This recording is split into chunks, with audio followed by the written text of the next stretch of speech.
What's up, everyone? Welcome to today's video. Welcome to the Video Game Fight School channel. Thank you very much for tuning in. So it appears that God of War Ragnarok has now officially got its release date announced, and that is November 9th, 2022. It is a game that a lot of people are looking forward to. I am somewhat looking forward to it. I've gone back to play God of War just recently, and I'm trying to play the Gimme God of War mode, and that has really frustrated me and almost jaded my perception of the game. Even though I beat it 3 times already, trying to beat it on the highest difficulty exposed a lot of the flaws within the game. But nonetheless, it doesn't mean that the game is not a good game. It's just at the time I played it, I thought it was probably one of the more perfect games out there, and it really was for its time. So I'm looking forward to how the development team have improved on things that they probably got feedback from when everybody was, playing the game and providing their own ideas and talking about the things they found wonderful and the things they found maybe could use improvement after the first game was released. Now, keep in mind that this has also been at the back of a lot of controversy. The developers and some people within, in quote, the gaming community have been basically throwing shade back and forth to one another, but the developers have been more respectful, and even people in the community as a whole anyways have been quite respectful and patient. It just happens to be like the developers seem to have been tunnel visioned at people who are just there to troll. There are gonna be those people for any and every video game who don't necessarily have genuine fan concerns.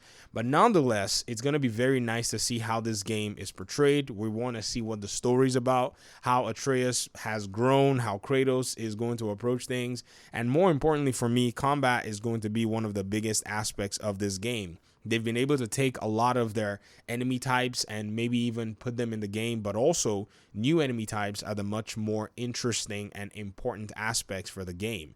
Now, here's something that I feel is really interesting and important. You see, for the longest time, I talked about how this game was going to provide a lot of competition for other games that will be coming out in the same release window because it's already an established franchise. Keep in mind that this is also in mind with when Cory Barlog picked the release date for the first God of War in 2018. That's the first PS4 God of War. He mentioned that he did not want to have to compete with a Call of Duty release, but it seems like right now Call of Duty may not necessarily be able to touch God of War sales because God of War is basically going to just be its own game. They're in 2 different genres, and I think the first game being the prequel was probably a wise choice to not get overshadowed by other games, but now the game is established and can do its own thing. Another game too that is in the works and has not necessarily gotten its official release date is Hogwarts Legacy. Many have been saying that it's going to be in probably November or December because the developers and Warner Brothers announced that that was going to be in holiday of 2022. And I mentioned that my thoughts were it seemed like Hogwarts Legacy and Ragnarok were probably doing this waiting game of who was going to announce their game first before we see the announcement. Now, I'm not going to be surprised if in the next few days or even next few weeks we see a release date for Hogwarts Legacy get announced. It's not going to surprise me at all because this gives the marketing team and gives the sales projection teams ideas as to be what will be a more appropriate date to release the game. And so these are very interesting concepts that we kind of have to take together as a whole.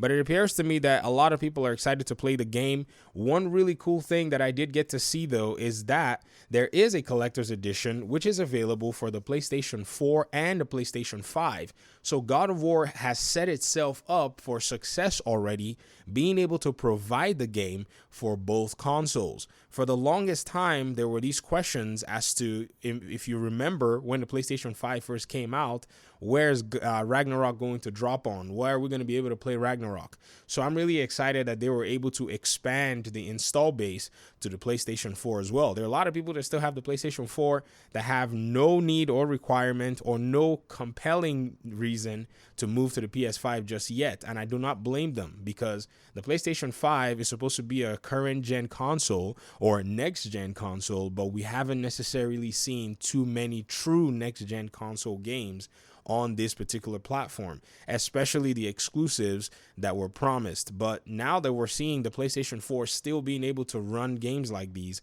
it's a lot of fun. And so keeping the old aspect going where the game first came out on PS4, they have what it takes in terms of the expertise to optimize for that console. I think it's probably pretty cool. The very next question, nonetheless, will be a PC release date. Is this going to be a thing where they wait probably 4 years or 5 years before they bring the game out on PC?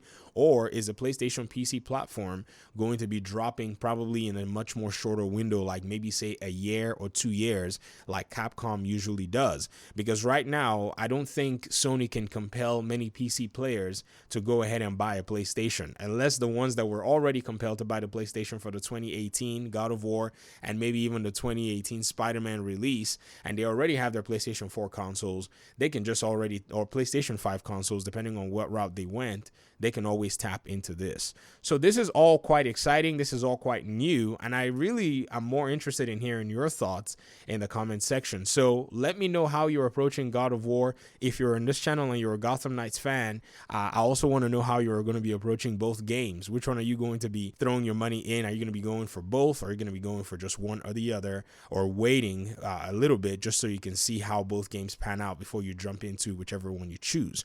Talk to me in the comment section. I really do appreciate you guys this time and audience. Hopefully we'll talk very soon. Peace out.